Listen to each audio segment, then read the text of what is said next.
Hello and welcome to another Out of Spec Reviews video. This is the new Equinox EV from Chevy. It is a relatively inexpensive electric SUV.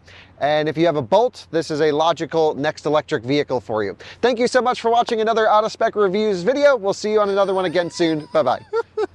This video is brought to you by StarCharge, the largest EV charging manufacturer in the world. They are also a provider of residential and commercial battery storage with microgrid solutions. Hello and welcome to another Out of Spec Reviews video. Welcome to a random parking lot in the Detroit, Michigan area, and welcome to the new Chevy Equinox EV. In this video, I'm going to take you on a full tour of the Equinox EV. We're going to talk about its sizing, the technical stuff, all the nerd things you need to know about this. And then I'm gonna drive it for the first time, which should be pretty interesting. I actually think this could be a relatively high volume EV that we're gonna be seeing everywhere on the roads. And if the success of the Chevy Volt and the Chevy Bolt was anything to go by, this is sort of the reincarnation, the next step up for a Bolt owner before the Bolt gets refreshed in the near future.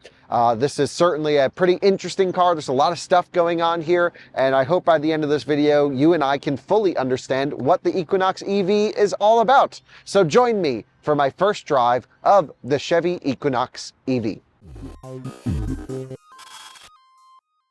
This is the new Equinox EV, and it is smaller than the Blazer EV, but then larger than the Bolt. Is that right, Jordan? That's right, somewhere in the middle. Somewhere in the middle. And it really seems to strike a nice balance across the model range. And I think the price for this thing is actually pretty good. Now, it's not available right now. It will come, I think, closer towards the end of the year. But the base price for this car is like low $30,000 range, right? 33.9 or something like that? Yeah, and then you can get a tax credit. This qualifies for the full EV tax credit down to high 20s, like 27 grand. Yeah, which is a great deal, honestly. Well, we haven't driven the base one, of course. They didn't give us the base one on the test drive, the first drive event, but...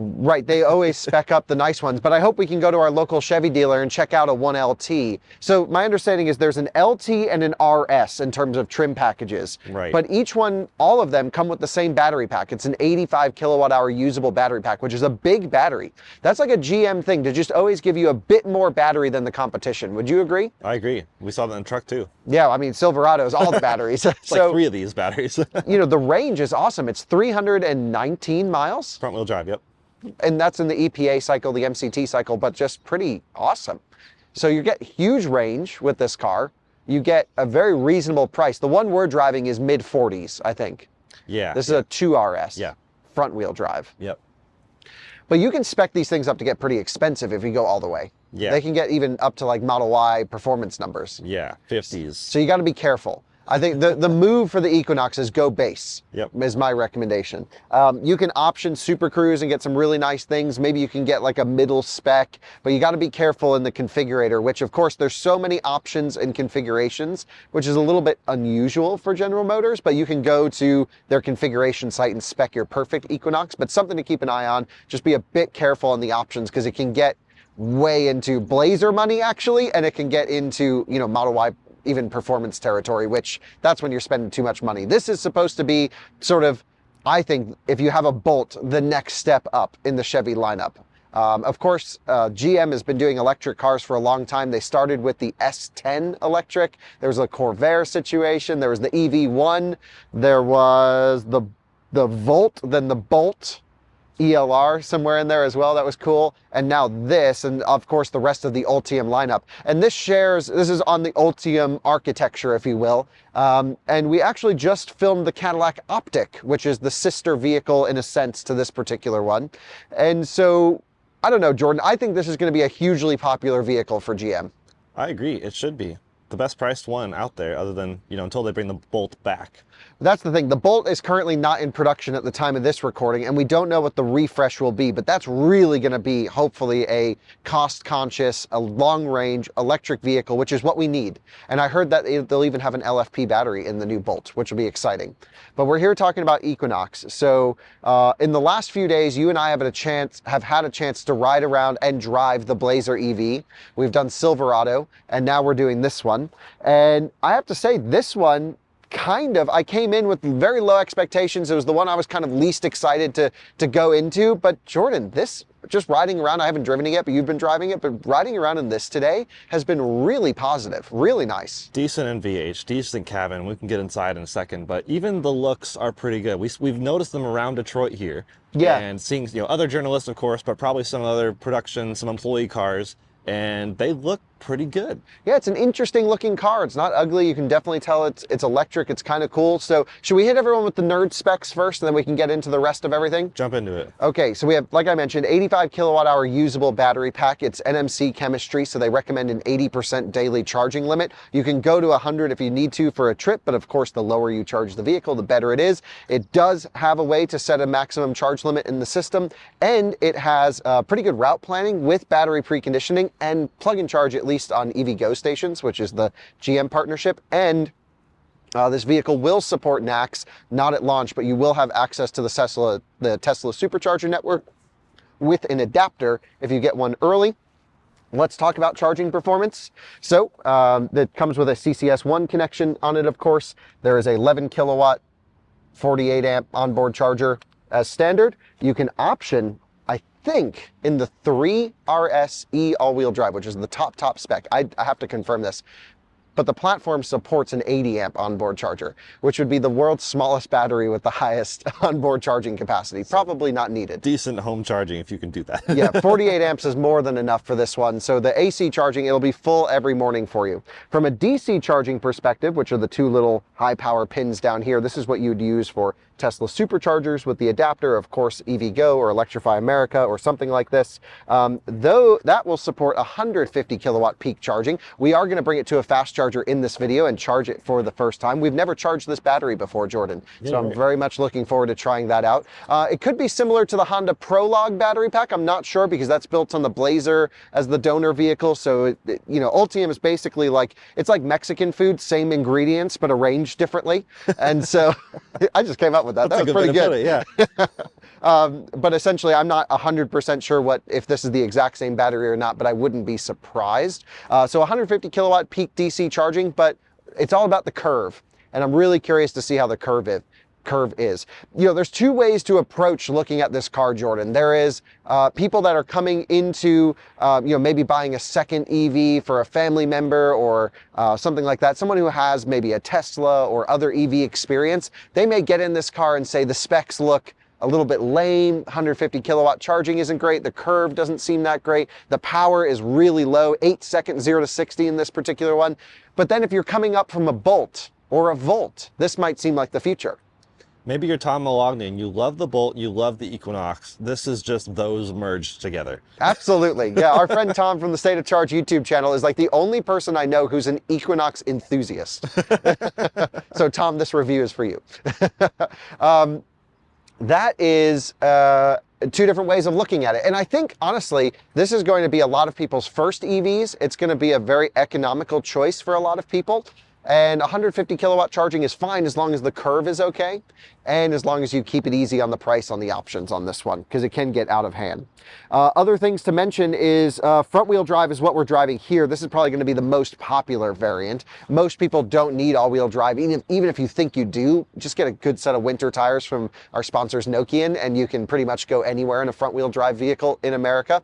However, a lot of people do want the added confidence of all wheel drive or even the added performance. I mean, you can shave 2 seconds off your 0 to 60 with the E all wheel drive. Hopefully we'll have a chance just to have a quick go in one of those. My understanding is they only have one here for us to drive, Jordan. Yeah. So we may have to fight some people to get in. We have to blast over there after this. Yeah, we should blast over there and try and get a quick drive in the all-wheel drive.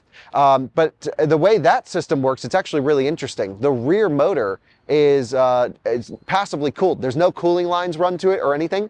It's just an induction motor in the back that's just kind of always there. There's no flux-related losses because it's a small 60 kilowatt induction motor, something like that. And then it's only if there's front wheel slip or a hard throttle request does it kick on. And what's interesting is we've learned, because we just filmed the Cadillac Optic and this one, even though they share the same components, some of the tuning between both vehicles are different, which we can talk about when the Optic video can go live, which I think is not yet. It's before this. Is it before this? Yeah, so we can mention it? Yep. Okay, so the Optic uses the rear motor, which is the Cadillac version of this car, from zero. It helps push you off the line to make a all-wheel drive feeling. This, you need to wait till you have some wheel slip for it to kick the rear motor on. That's just a fundamental performance difference between the cars. I guess from an efficiency standpoint, I almost prefer this. Like, just keep it front wheel drive unless I mat the throttle or I have wheel spin, as long as it's tuned properly. Should we check under the hood? Yep. I haven't seen under the hood on this one. It's got some weird door handles going on here. They pop out. Sometimes. Sometimes. It's got a double pull on the release. What do you think, front trunk or no front trunk? I doubt it. Yeah, most Ultium vehicles don't. And no. But it does actually have struts holding up the hood. That's nice. You don't have to put the thing down. Yeah, so when you're filling up your brake fluid. Or the ball thing that looks like a beverage from Vegas. This is my main issue with Ultium vehicles, is every time I open up the hood on one, they're just a mess. Yep. Which, if that's my main issue, maybe that's not the worst thing in the world. It's not a huge problem. It is funny though, because like the EGMP cars would put a really thin frunk here, which would maybe hold your EVSE, which would be nice. But look at all this room. You could put a charging cable in this little slot here. Yeah. And, like, it could be packaged to do at least something and clean this up a little bit. I think their reaction is similar to Cadillac's reaction with updates. Just, we don't need it. Yeah, just don't need it. Don't want to do it. Yeah. This vehicle, we should talk about software, of course, throughout the video, and it does support over-the-air updates and things like that. Whether or not General Motors wants to support the vehicles with over-the-air updates, they need to prove that over time. There have not been many OTAs released by them yet, and I think that's a real shame. I think that's a key differentiator between some of the startups and some of the existing automakers, where especially the buyer for this car, which could be a younger buyer, more tech-focused buyer, I mean, they're going to be looking at used Model Y or new Equinox, something like this, and software plays a huge role in these decisions. And I think they have a good base software package now. I mean, we've had a lot of issues with GM software. I mean, we've mentioned it. We've done stories on, you know, a lot of the software bugs. I think we're out of that, Jordan. We're all kind of fixed now. It's all good. This all seems solid. They're really proud of their best-in-class 17-inch screen, which we'll see in a second, but it's yeah. Although the turn signal sometimes loses sync. Which is hilarious. That's our biggest problem. Yeah, we're it goes tick, tick, tick, tick, tick, tick, tick, tick, tick, tick, tick, tick, which is pretty funny. So, but that only really happened in the Silverado, and this one lost a little bit. Which is just funny. It just makes us laugh every time. But overall, I mean, the vehicle seems sorted. We haven't had any glitches other than that, really nothing like that. Personally, I love the way this thing looks blacked out. Let's show everyone around the back because we haven't yet. And I just think it's a good looking vehicle overall. It's got a little bit of this like rear lip thing. Like, I almost wish they kept the back of the vehicle. You really only notice it when you look directly on the side as to just how much cargo space you're giving back, giving up with this slope. But some people might like the design, and I'm sure it's better for range and aero. And they're very keen to say this is the cheapest vehicle with a 315 mile plus range. Yeah, so 319. So what has 314 miles that costs less? I don't know. But what's interesting is the Model Y long range costs less than most of these trims with 320 miles of range. But they didn't really tell you that because they only showed the Model Y performance range on the screen. It's also, to be honest, you really can't compare EPA to EPA numbers. Yeah. Really, the best way to do it is because every automaker can optimize and do their own things, and Tesla is always optimizing to the max. I wouldn't be surprised if this truly does go farther than a Model Y. Side-by-side range test. When we do our big SUV comparison later this year, we're going to just do all the vehicles same day till they die. Be amazing. Should be fun. Now, I have my bags back here. Shout out Topo Bags, not sponsored, but really should be because I rep them everywhere. And we got a helicopter coming overhead. Look at this thing. Nice. Wow, cool. When you drive Equinox EVs, baby, they come around. Okay, so underfloor storage. Wow, that's good. There's the frunk. Whoa, this might be the juiciest towing eye I've ever seen in my life. Look at this thing, dude. That's serious. So if you get mugged, when you break down in your Equinox EV, no question, this thing could be yanked straight up from a helicopter. That's why he was coming. But no, I mean, I think we of course joke, but they seem pretty reliable, pretty good. Comes with a EVSE box right here. I mean, like, everything's really nicely laid out, well packaged. Let's take a look. It's probably the same one they put in everything. It is. You get a NEMA 515, a NEMA 1450, 32 amp EVSE. Ultium branded, of course, and that's totally fine. You really, you know, most people don't even need 32 amps, 240 volts at home to fill up every morning. And then just are topping up what you did for your commute that day. Rear seats should fold down. Let's try it out. Oh wait, gotta push it this way. Okay, there goes one. There goes the other. Dude, that's a lot of room. Actually, yeah. Not Holy bad. smokes. This is a way bigger car than I thought. I thought if it almost feels as big as Blazer in certain areas. It's not, but Yeah. it feels like it. But I think it's 57 cubic feet of storage capacity, which is really quite good for the class. So, yeah, plenty useful. I don't think people will be complaining. So it just seems like you get a lot of range for the money. Maybe not the best charging performance, which I think they really should have improved. There's almost no excuse. It's 2024. Vehicles need to charge faster than 42 minutes, 20 to 80%. Is that what they quote for this? They didn't even quote on this, right? No, it was more like, oh, in 10 minutes of charging, you get 70 miles of range. Right, which is only 27 or 26% of the battery pack, plus or minus. So not great. But to your point, if this is your second or third car, and this is your charge at home, tootle around town car, amazing. See, the thing is, they say 80% of their customers charge at home. Yep. They might say, to me, the way I interpret that is how I would use it. I can charge at home. I would say I'm a customer who charges at home, but I would still argue more than half of the energy added to all of my electric cars' battery packs are actually at DC fast charging stations, because that's when I'm going on trips using the public infrastructure. And I think when you're spending a lot of money on a car, no question, this is a pretty reasonably priced car, but it's still $30,000+ for most trim levels after the tax credit. Charging performance should be a high priority. It is a key differentiator between vehicles, and General Motors, other than the big Silverado EVs and all the big, 24 module packs, they need to take charging more seriously when they refresh all these vehicles. They need to charge better. But if you're coming from a Bolt, 150 kilowatts is going to feel blazing fast, because those only do about 55 maximum. Let's show everyone inside here. Actually, before we do that, do you have the keys to this thing, Jordan? I don't. Or do I have the keys to it? I think I have the keys to it.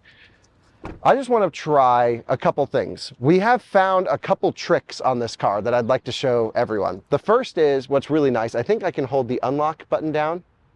No, maybe not. Maybe it doesn't roll the windows down. But the thing I was thinking was camp mode. This works for every General Motors vehicle, so I wanted to throw this in here. Let me show everyone the trick. The thing is, we were doing the Silverado review, and we're like, what if you want to camp in it? Well, you can leave climate on for 1 hour, and there's a way to do it, but there's a way to have the car never shut off. All right, ready for this?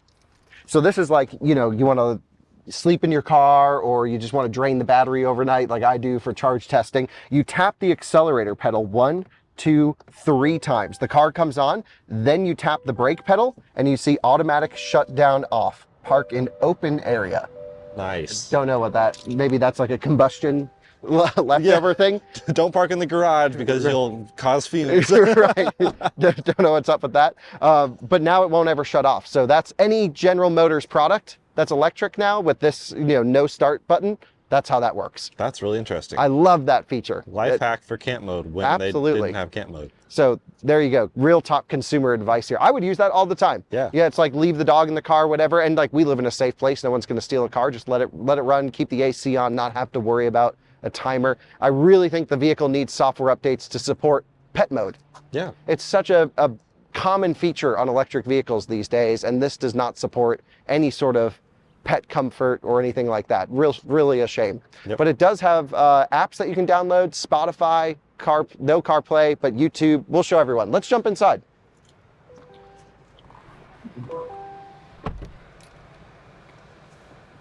Inside, I actually prefer this to the Blazer. It's nice. It is nice. I mean, we're in a pretty high spec one. It's not fully max, but it's pretty close to being max. We have Super Cruise, nice leather steering wheel, this big screen. Is this screen standard, Jordan? This is standard 17.7 inches, even on the 1LT, I believe. How huge this thing is. Yeah, so it's massive. It is the same screen as the Blazer and even the Silverado EV, but they did say they squeezed the screens together more in the Equinox. And this is a Bluetooth low energy volume knob. Yeah, just glued onto the screen basically. How does it get power? I don't know. So maybe this will eventually run out of battery? Is that That'd be possible? interesting. Or does this charge it by running? I bet they wired actual power to it, but Oh, it okay. just functions via Bluetooth to interact with the display. Okay, interesting. But it's kind of cool how that works. So they can place that depending on the model that they're producing. Correct. In different places. That's pretty cool. I mean, inside, everything is the same all the way from the Lyric down to here. I mean, like the shifting, the turn signals, they all operate the same. You pull back for neutral, pull down for drive, up for reverse. Really high quality switch gear. I like the way everything feels. It's plastic, but that's fine. It still functions fine. There's a physical park lock I'm just feeling as we rock, but it will also put the electronic parking brake on the rear axle. We have 2 USB-C ports up front and the back. We'll take a look when we do a backseat review, but let's just, software is such a huge thing on vehicles that even we do a pretty bad job reviewing sometimes. Yeah. Jordan, you're our software guy. Tell me about this. What's going on here? This is really good. Now, they haven't confirmed whether it's OLED or micro LED or anything like that. I think it's just LCD. I'm not seeing any true blacks, so it's pretty decent. High resolution, but not incredible contrast. But the fact, like you said, that you can download apps, this is Google-based, so you can actually download things from the Google Play Store, is really cool. And I think this is going slow because it's my first time setting this up, probably. Probably. Maybe. It's not Normally, the fastest. You don't think so? I think the system's lightning fast. Look, home, boom. I want to go to navigation, boom. It's pretty good. I want to go to Fort Collins, Colorado. Watch this, route planning. This is so important. Look, and it's, to me, it's like cell phone responsive. Just about, yeah. I'm probably really nitpicking at that point, but yeah. There we go. The end of battery range. I love it, but look at that, route planning, that done. was even faster than the Silverado. Maybe we have stronger connectivity here. We got 5G, it looks like. Yeah, I mean, what more could you really ask for? Yeah.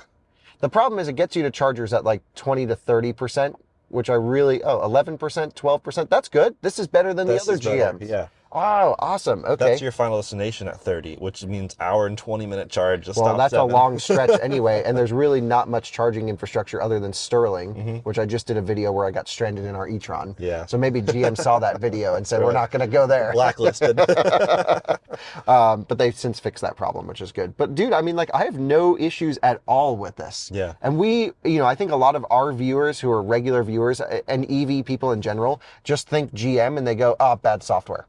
But after this week of driving GM vehicles for the last couple days and doing a lot of miles in them, my impression's completely changed. They have it pretty sorted. We have a couple minor complaints, like state of charge on the main display is hard to find. Right, so you have to go to a particular menu to find state of charge. So here's like your maps built in. Like, it's really nice. By the way, that map will switch to, it doesn't have CarPlay. Nope. But if it had CarPlay, it would have gone there because other vehicles do. Yeah, this is the only menu that you see state of charge, but at least it tells you somewhere, unlike the Acura ZDX and Honda Prologue. Yep. So it does show state of charge in %, which is great.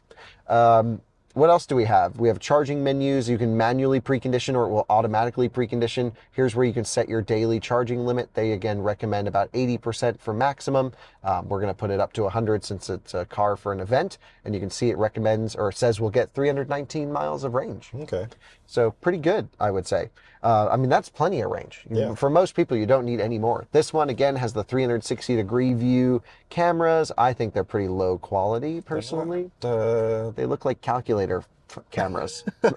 What calculator is a camera? Exactly. It's not that great. Yeah. But overall, like, I mean, this thing's got everything you need. GM blasts the AC when you want it to rip. You got to go 3RS for the cooled seats, by the way. Okay, and only single zone climate. Yeah, that's crazy. I guess 3RS is really the climate monster. Do you get dual zone climate in the 3RS? I would assume so. Maybe not. That'd be interesting if you couldn't. Yeah, don't know. But if I come here, I can go auto fan speed low, which is what you have to do in every GM product. Then I can click auto, and it still blasts the fan. Still too much, yeah. Oh, gosh. Maybe if you do eco climate, let's try it.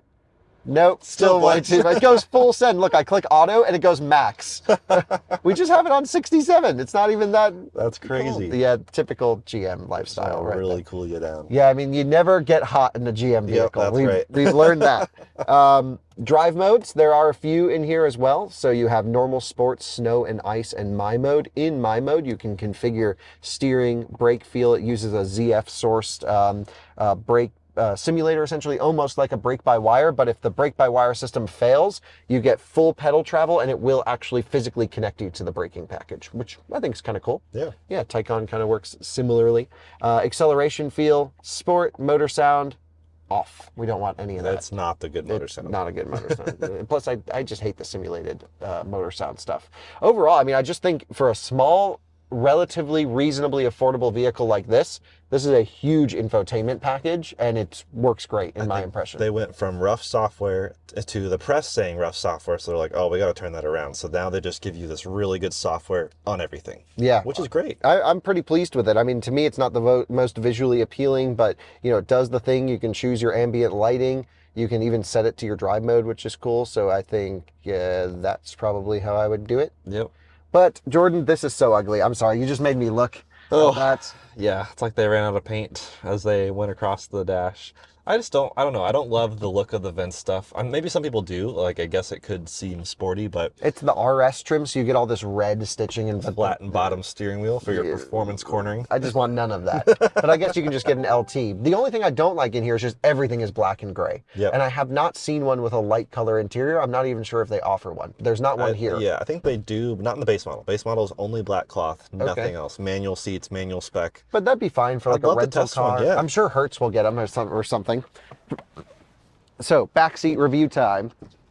I have my driver's seat set to my driving position. Jordan, there's 2 USB-C ports back here. Okay, that's good. That's good. We have seat belts. We have some other stuff.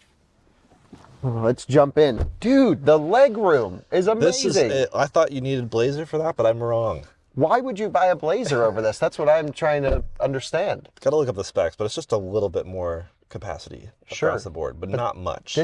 This is so much cheaper. Yeah. In the standard configurations at least. Nice cup holders. So also, we've been riding around in this all day. I haven't driven it yet because when I make the video, I drive it for the first time. It is genuinely my first time driving, but just riding in this vehicle, it feels really nice ride, really high quality in terms of like NVH. It's dead quiet. It's really slow. Yep. This one being the front wheel drive one. But just as like a daily, dude, this is nice. Yeah. I'm really impressed. We've been joking all week, like we should review the Equinox just towing it behind the Silverado because we love the Silverado and like we don't really want to drive this. This is a surprisingly nice vehicle. Even air vents in the back, which you don't get on some, more eco-minded cars. That feels really cheap.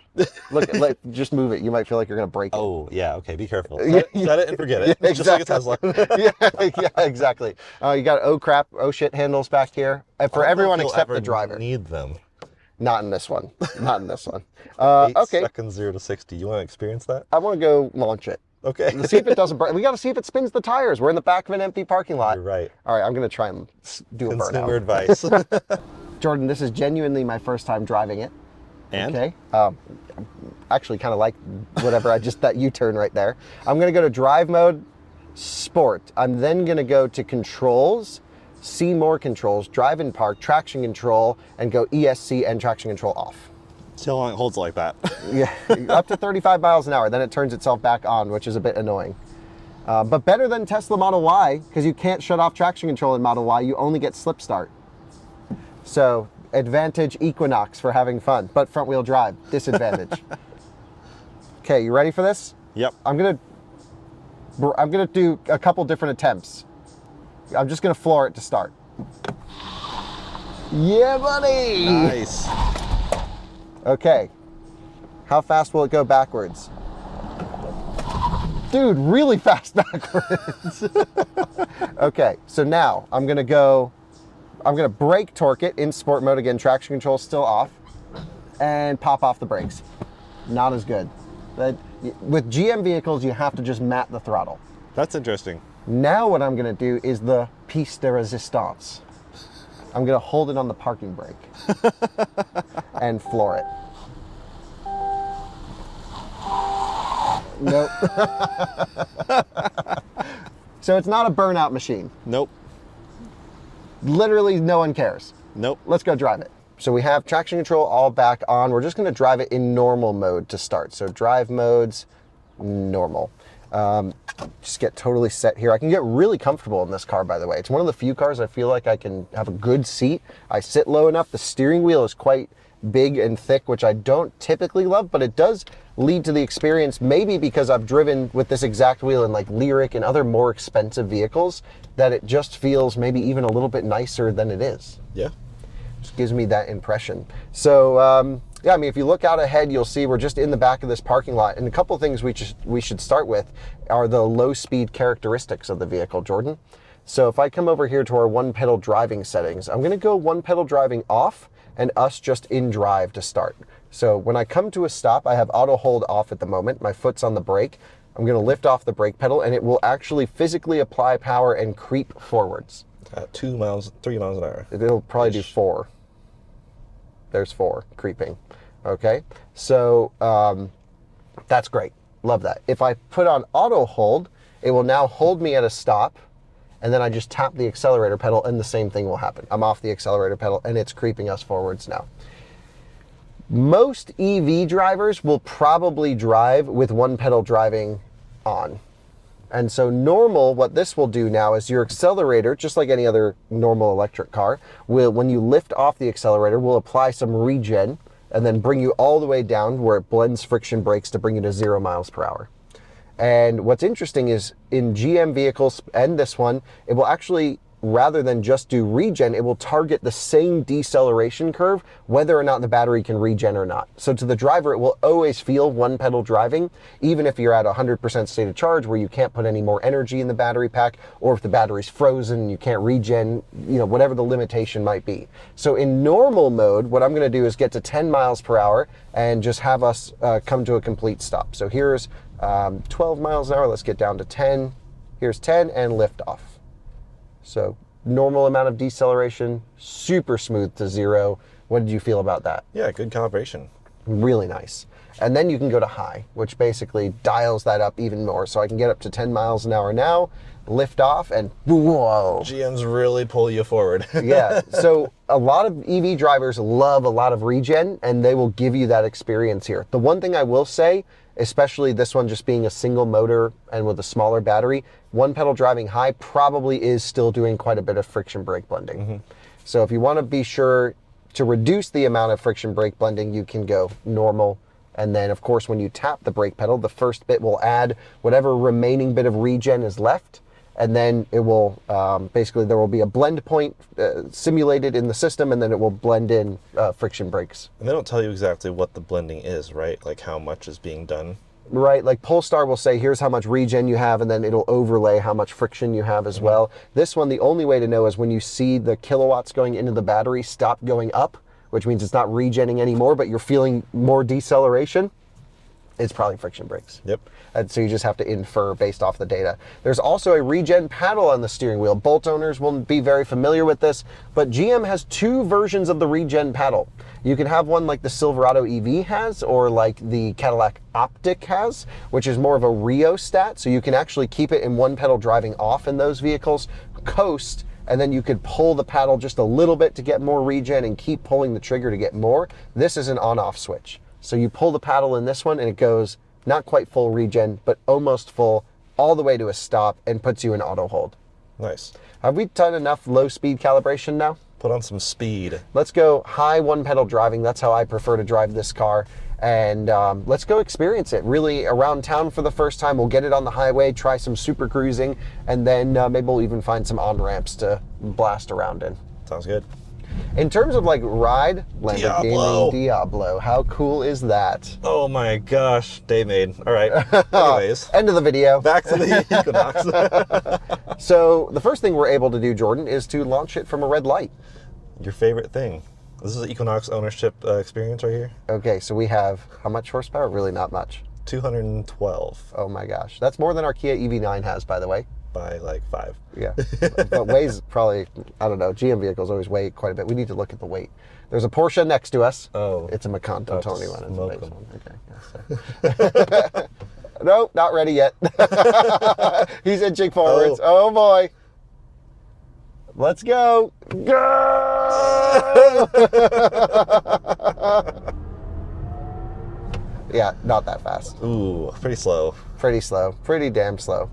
So, you don't buy this for speed racing. The all-wheel drive we'll hopefully try in this video is certainly going to be quite a bit spicier. No question. That's about 5.9 or 6. So yep. This is 8 seconds to 60. So what wheel size do we have on this? Are they 20s? I think these are, you could get 19 or 21, I think. Oh, so then we must be on 21s. Yeah. Okay. And if you look ahead, we're on this sort of wide open road, but with all these little expansion joint rumble things, and it's quite, you know, not the smoothest road out there. But Jordan, this is a quiet car and rides pretty nice. Impressive NVH, noise, vibration, and harshness. Yeah. Not super thick glass, but I'm hearing, I guess, mostly tire noise.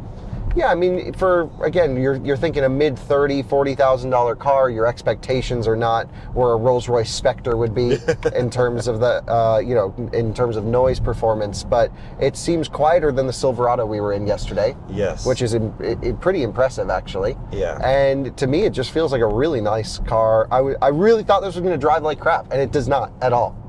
That's good. Really nice. And even just riding around it today, I've been pretty impressed with it so far. We're super cruising right now, actually on a B road, so it's not a highway, but Super Cruise is now being activated on... about 400,000 miles right now. 750,000 is planned by the end of the year. Wow, that's a lot. So that's a lot of double. mileage, yeah. Yeah. So, a lot of Super Cruise roads, which are great. I wish the system would work on non-pre-mapped highways, but ultimately I'd like to just kind of drive around in urban environments, so we'll find some small place, talk about parking, look at the cameras, do some things like that. Then we'll jump on the highway. But my first go in the Equinox EV is, doesn't have the power, but for 99% of use cases, people don't really need the power, and this is more than acceptable and really kind of a nice thing to drive. Let's see what's in here, actually. So let's pull in here, the Health and Rehabilitation Center. Nice. Man, the brake pedal's awesome. The steering is light and easy. It's an easy car, especially like if I was going to rent a car, I'd probably look for one of these. Dude, this would be a great rental car. Yeah. Really great rental car. Let's just back it into this spot here, see how it is. So turning radius, turn all the way. Whoa, good turning radius. Dude, this is so much better than the Solterra, by the way. Right there. I was just gonna say, this is a great car. Camera is very easy to guide the car in. I have the overview 360 cam, and boom, we're right in there. My seat vibrates when we got close to that curb. Not bad. And then you just put it in park, walk away. There's no start button, no stop button. It's like a Tesla. You're just in, drive, go. Yep. And it is just literally as easy as that. So great. They've really nailed the stuff here. Okay, very cool. Ambulance entrance. I don't know why I took us here. Let's make a U-turn. Get the heck out of here now. Great turning circle.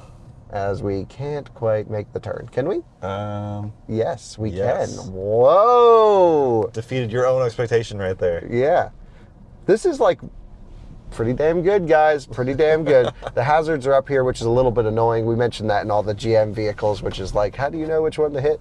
You're either calling OnStar or alerting people around you. So, Jordan, I'll let you talk a little bit about this. Maybe you can show everyone just what you're talking. What do you think? Some of the material stuff is actually, this feels nicer than Silverado EV up here, which is funny.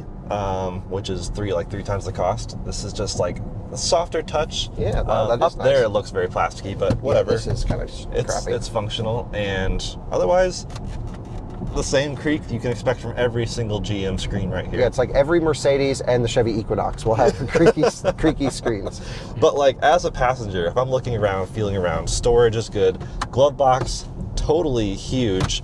Got the storage underneath here, which I didn't even see earlier, so you can also throw things down there.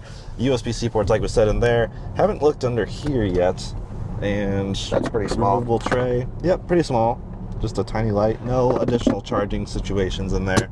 So it's fine. Everything's fine. Now, I will say this is the 2RS, so not quite top spec. We have heated seats, but mine's fully manual. Yours is the only powered seat in the car. That's right. I'm guessing 3RS could change that, but we'll have to look into that. But and I don't think there's any memory for this seat either. Yeah. So if you're not putting memory, just put power manual seats in it. What do you need power seats for? Yeah, exactly.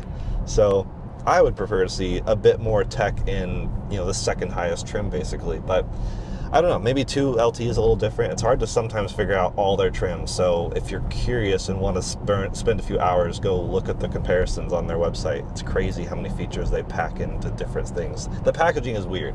I like the simplicity of some of the other cars on the market, but totally. If you like options, I guess you're used to GM stuff.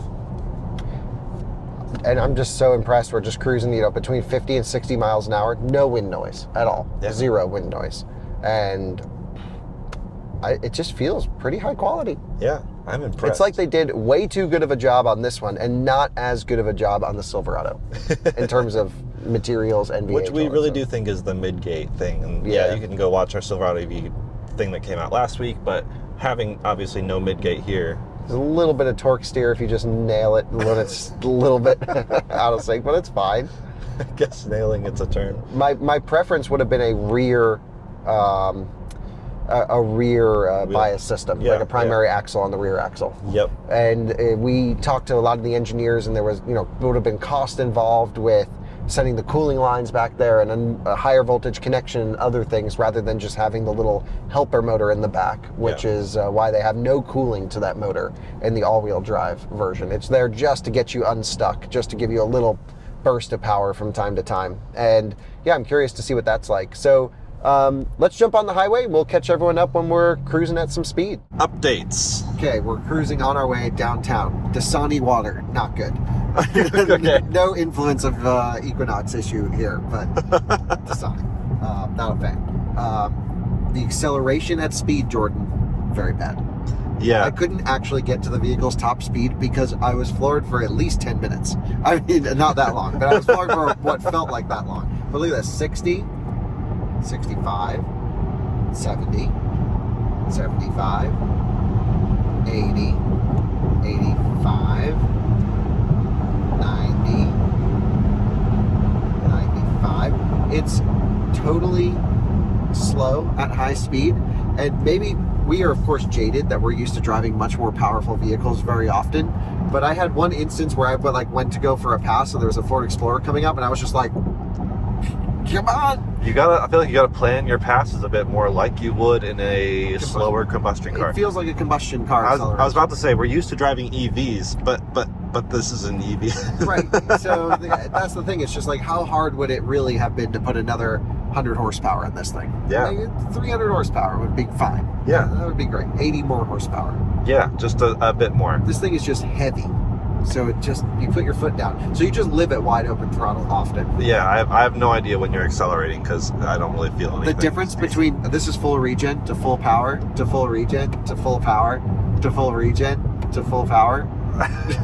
Not much. I don't think I could feel a difference.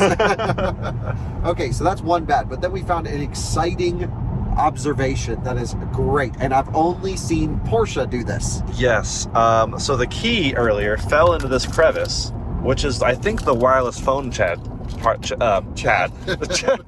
Hey, Chad. Glad you're watching. A wireless Check phone. out EV Pulse, by the way, for our friend Chad. A wireless phone charger down here, and it is cool. They put some sort of vent down here, I guess, that is actually pumping some cool air. Is it actually a charger, though? I think it would be in the middle. There's an indent in the middle. Let's see. Maybe that's another 3RS trim thing, because it's not actually charging. Oh. But I'm guessing if it is a charger. If your phone's hot, at least put it in there. Yeah, like this key was frozen when I pulled it out. It was awesome. So the GM's AC situation is really fantastic. There's Chevrolet. Look at that. It's like we're here for a racing series. It's the Detroit GP. What? Really? Yeah, that's what that sign says. Nice. We could put a lap time down on this thing. Dude, this would be the slowest lap time. It's really slow. I wonder if you could actually drive a race car this slow. I think it's almost an insult to electric vehicles how slow this car is. Well, because usually people's perception is like, oh, electric, everything's fast. Off the line, that's really the trick. And not this one. Yeah. Are they filming us? Probably not. Yeah, they're like Equinox EV. Yeah, that's enthusiasts. sick. Yeah. Like, wow, the new one.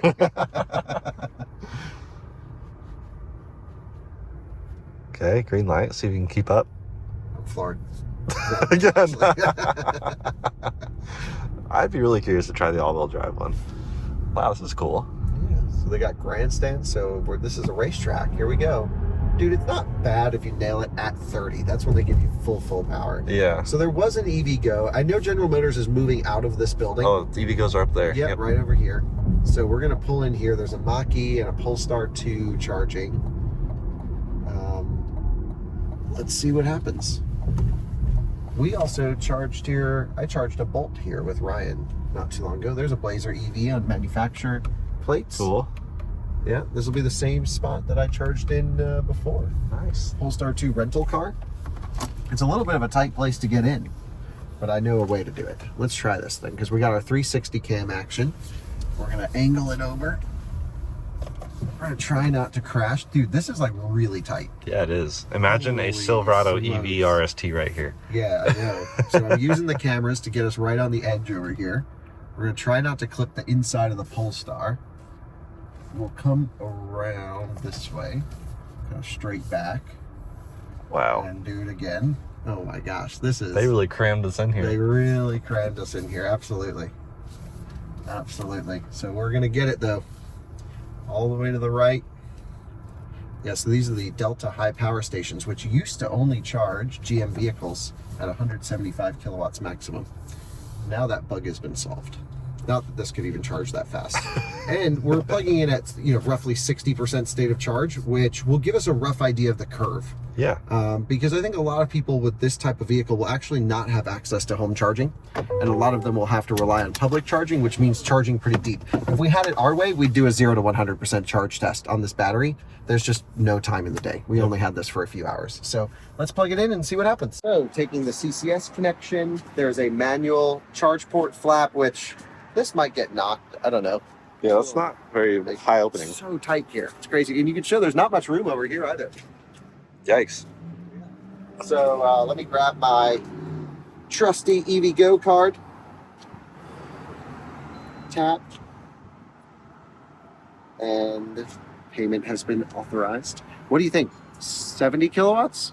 Maybe, hopefully. 60%. What would make you hopeful? 100 would be really nice. Yeah. If it just sat at 100 to 80%. It's a big battery. I don't see why 85 not. usable. Yeah. So I'm hoping for a fat curve. Yeah. I'm not expecting much.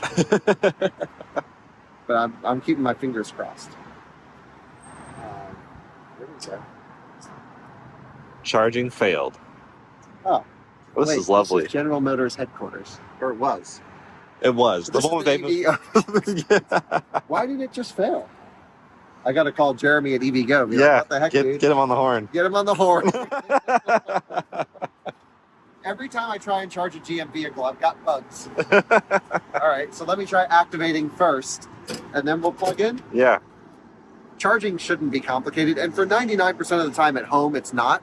But I would be lying to you if I said charging in the public is hassle-free.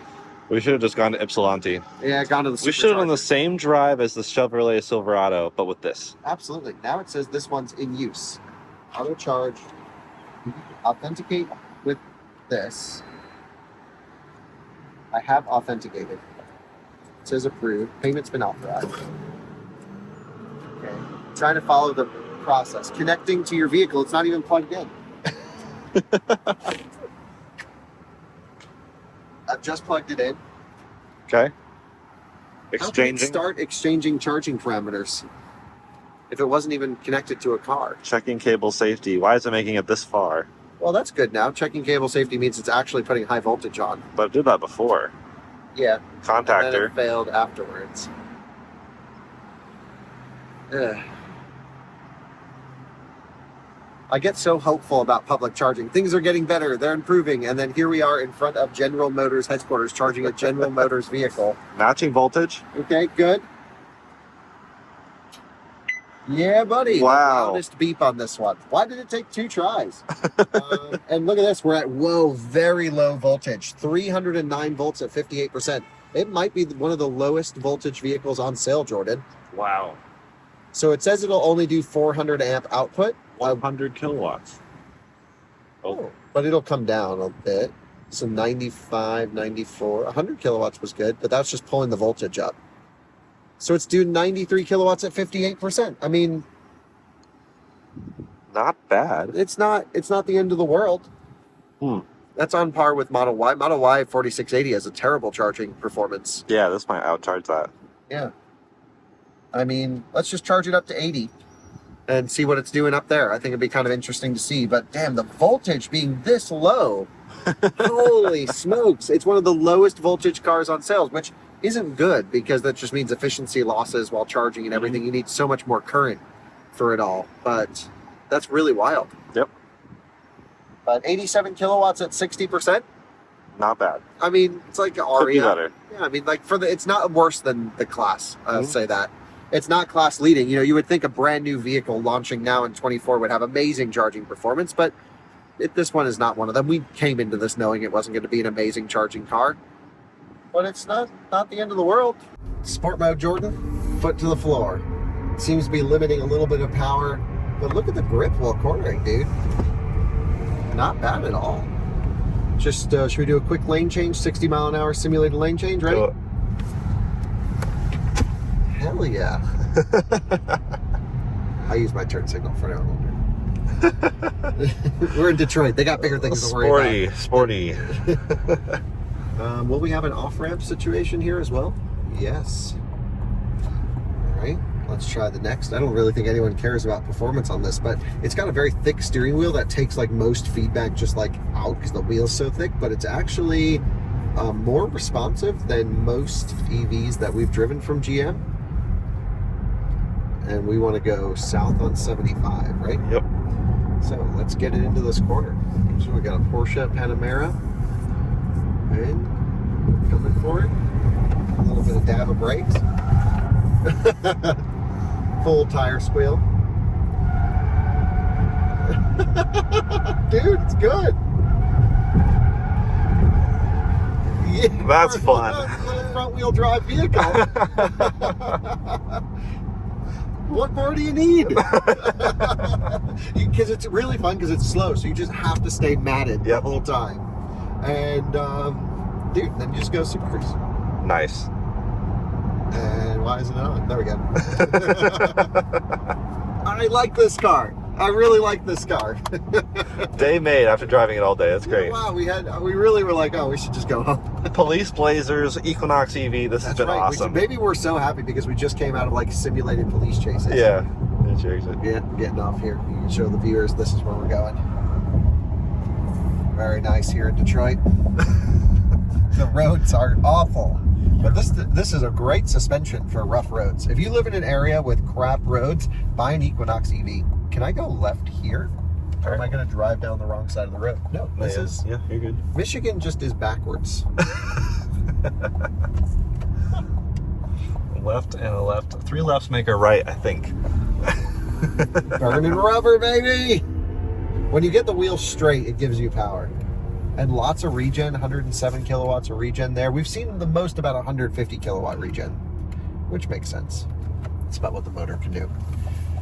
So, yeah, let's go drive the all-wheel drive. No, there's typical Detroit traffic right there. Oh, this is cool. Okay, nice. Hell yeah. They look like they're not having a good enough time yet. Yeah. They're just starting. It's only 1:30. Yeah. Welcome to the 3LT. So this is a fully spec'd all-wheel drive one. Roof. Glass roof looks great. Let's slide it back. Yes. Hell yeah. EVs with sunroofs. That's awesome. Bring it back. How far back does this thing go? Pretty far back. Maybe not. Not great, not bad. Cooled seats. This is the LT trim, which gives you this weird blue. Yeah. So I don't like... That wasn't me. That was the pre-production stuff. Jordan, this has how much less range than the front wheel drive? Front wheel drive is 319. This is 285. And we're at 282. Okay, so here's what I don't understand. They put an induction motor on the back, which has almost no flux related losses. Yep. Couple extra bearings, things you got to spin. It shouldn't be really any drag on the vehicle. Why is it so much less range with the E all-wheel drive? I don't know. Is it a different EPA testing? It's possible they ran them in 2 different tests. We have to look. But that seems like too much of a hit. That's a lot. For an induction motor, which it's maybe a couple 100 pounds. A range test side by side would be fascinating. Yeah. Yeah, the Hyundai EGMP stuff also has some weird rear all-wheel drive things that I don't understand, like why the numbers would be so different. I bet in normal driving, in day-to-day, this isn't actually that much less range. Yep. That would be my guess. But I am curious if it is more powerful. So I'm in normal mode at the moment.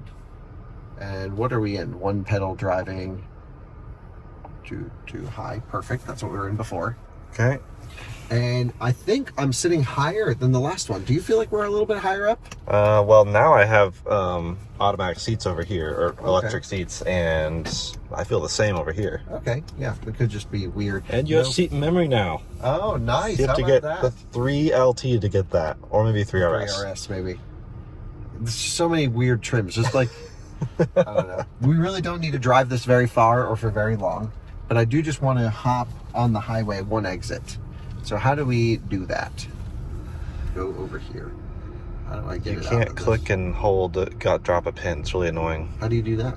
You can't. You can't drop a pin? I don't think so. I tried tapping, I tried clicking and holding, I tried double tapping. But have we turned off lockout? Disable lockout now. No. There we go. A life hack. Life hack. All right. I don't think that's far enough away. Let's just put it somewhere over here. Start. We need to start with a launch. Yes, red light launch. In a quarter mile, use the left lane to... Nope. I'm ready. You ready? Ready. Oh, dude. Definitely better. Dude, this is fast. This is what, well, compared to the other one, this is what you need though, I think. Yeah, I think I agree. would go all-wheel drive. It's not much of a price difference. Is it not? No. Okay. It's not. Like, all the trims are mid-40s, basically. That felt perfect. Like, whatever that power is totally acceptable. If all the trims, all the, like, drivetrains are mid-40s, just get the best one. Okay. That's what I feel. Yeah, all-wheel drive, dude. Just the power alone. Look at that power. Not People bad. are all having a good time over here. That's cool. Hell yeah. Little neighborhood cookout. Love to see it. So we're gonna jump on 94 East right over here. So let's do that. Hold on tight. We're going. And north on 10. I don't know. Full send. Yeah, dude. This thing boogies. I mean, my basis for comparison is a very slow car. We still haven't gotten to 80, but there we go. Not too bad. Not bad at all. I gotta say, this is more spicy than I was expecting it to be. Yes. The glass roof really makes this feel much less claustrophobic. I agree 100%. I like this quite a bit. Yep, I agree. I think if you're already going to spend up, if you can afford the all-wheel drive, no question that will change the day-to-day. The one thing I was really curious about is like the 60 to 80, more or less. So let's get prepared to spin the earth backwards. Maybe we got to stay in this lane. I don't know. Okay, you ready? Ready. I'm going to go 55, 50, whatever we're at. 53 roll. Just industry standard. Okay. It's still pretty slow at speed, but it's acceptable now.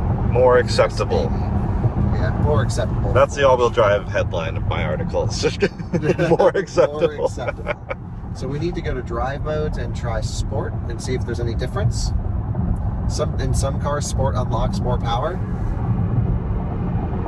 I don't really feel a difference. Yeah, it would have said there, but 222 kilowatts up from 180. That's a big difference. Yeah. And it probably will do even a little bit more at lower speed. So yeah, the ride feels roughly the same. Yep. You almost wouldn't know unless you're really pushing it a little bit harder. Yeah, I'm pretty pleased with this one. So now we'll cancel this. We've learned our lesson. We want to go not to a restaurant. 518 LCA entrance. There we go. Perfect. Easy enough. All-wheel drive, baby. That's the one. Yeah. Why are we all driving front-wheel drives? That's what I want to know. I genuinely think either they didn't have enough built or the range number they wanted people to see on the screen was higher. Yeah, they did have them all fully charged, I guess. Whereas the Silverado EV is like, oh, this doesn't need to be fully charged. It's got so much battery. Yeah, I don't know. I think journalists would know. Well, you'd hope so, but I would hope. you're right. I don't know why they didn't give us the All-wheel slightly drive. faster one. Just hold on tight. Stay mad. People must be like, what just happened? I've never seen Equinox drifting. But yeah, the rear motor, it still feels very front-wheel drivey. You still feel the power through the wheel, a little bit of, they call it traction steer, I call it torque steer. But, you do feel a tiny bit of that. But this just feels like a proper amount of power now. And it's certainly not as fast as Model Y long range or anything like that. But damn, this is acceptable. It's amazing how much quicker this is, actually. Yeah. Yeah. So that's great news for everyone involved. And the front wheel drive is totally acceptable, except for if you have to do a lot of highway passing. Then you get the all-wheel drive. And if you need, of course, all-wheel drive for wintertime, go all-wheel drive. Yep. Final thoughts on the Equinox. Jordan, I'll let you go first. We've now driven the front-wheel drive and all-wheel drive. Yeah, so all in better than I expected, and I really think all-wheel drive just is the move. And also just get a higher trim. Obviously, so many things to worry about with the specs sheet. They have a whole build configurator I'm sure you can spend hours on. To me, just give me heated seats and cooled seats, all-wheel drive power. So you want a fully spec'd one? Basically, that's the only way that makes me really happy. Like a lot of other cars have base models with glass roof and like certain things I really appreciate. So for me, that's where I'm at. But I could see why a lot of people would be happy with the 1LT and RS or whatever. And that would be my recommendation. Wait for the 1LT. Get base in this thing. Yeah. You know, go full cheap. You're already going to get the big screen. Yeah. You're already going to get the big battery with all the range.